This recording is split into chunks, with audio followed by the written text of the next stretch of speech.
Si hay que hablar de una experiencia triste en el fútbol, esa es la única tristeza que tengo yo en el fútbol.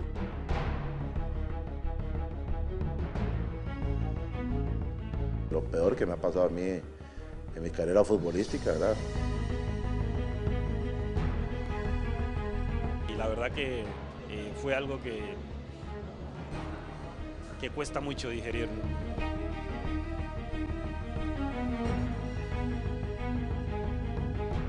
Fue impactante el hecho de ver todos los cuerpos en el suelo. Han pasado 20 años de la tragedia en el estadio Mateo Flores. Un partido que nunca se disputó entre Guatemala y Costa Rica. 83 personas murieron. 200 resultaron heridas.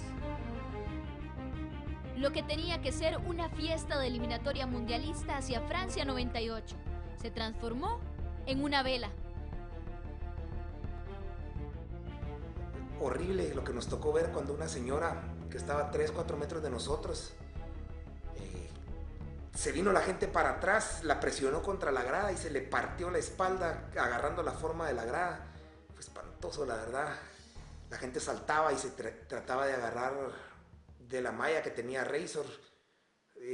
No les importaba que les estaban cortando los dedos, cercenando los dedos, sangre por todos lados. Vimos a un señor que tenía casi media cara colgando porque había subido al Razor. En un momento uno llegaba y veía que abrían la puerta y sacaban a los niños en brazos.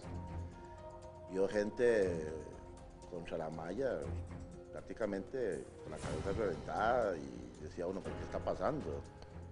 Entonces uno hasta se quedó ahí tratando de ayudar a ver qué pasaba. Ya uno se olvidó del partido, ya uno decía, aquí eso es lo de menos, el partido, y obviamente que fueron momentos muy difíciles.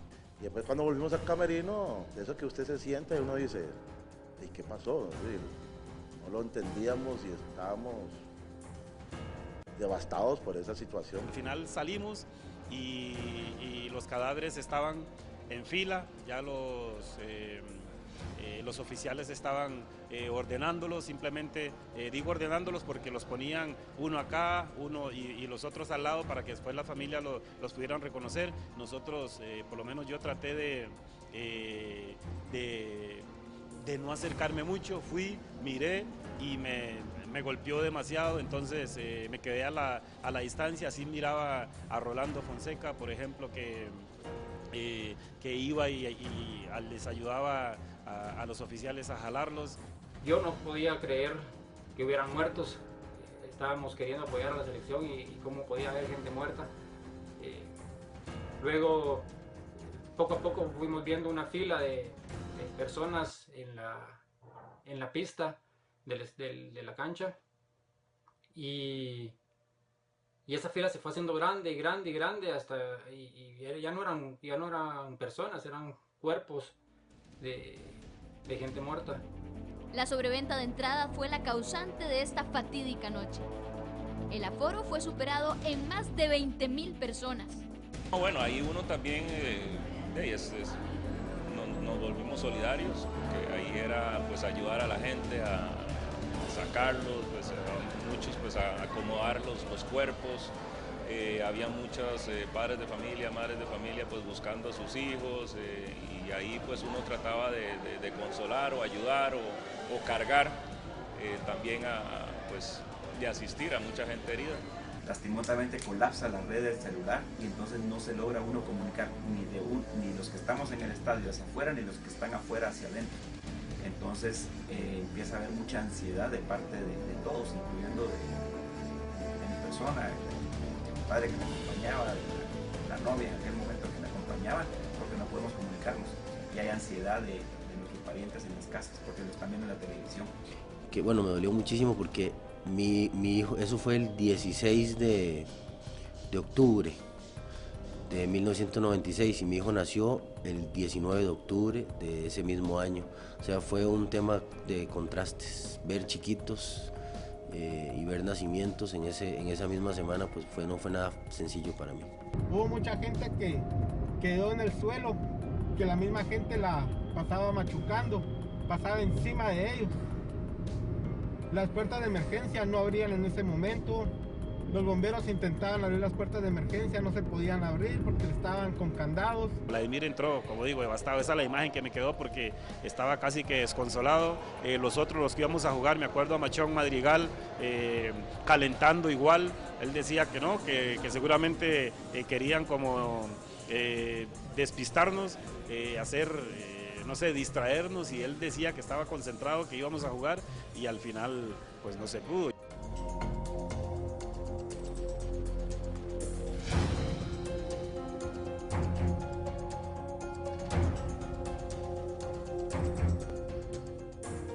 O sea, casi todos llorábamos.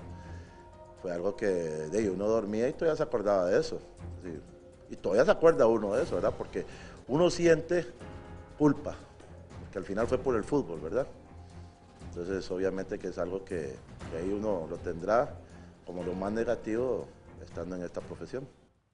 El técnico de la tricolor en ese entonces era Badú Vieira.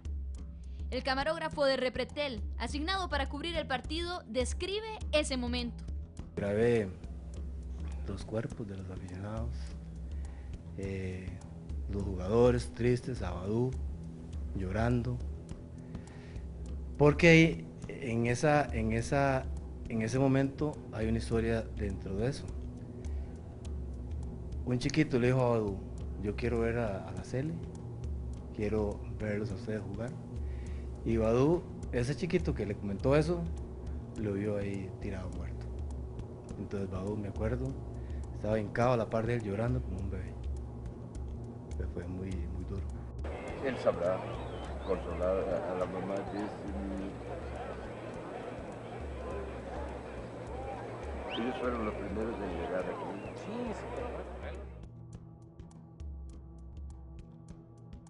Me siento triste. Yo estuve diciendo desde el domingo en todas las entrevistas mías, invitando a la gente a que venga al estadio porque el partido va a ser bonito. Uno de esos niños heridos me ha dicho que escuchó la entrevista y venía a ver el partido bonito.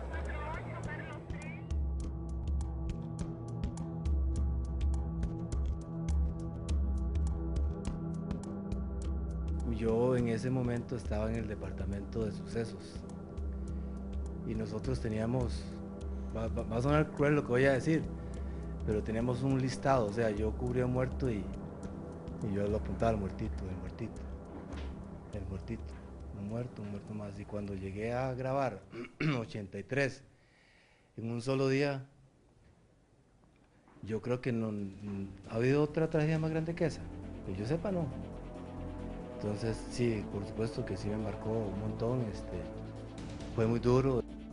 Una noche de terror que aún retumba en el subconsciente de los que estuvieron ahí, pero que todavía recordamos millones de personas.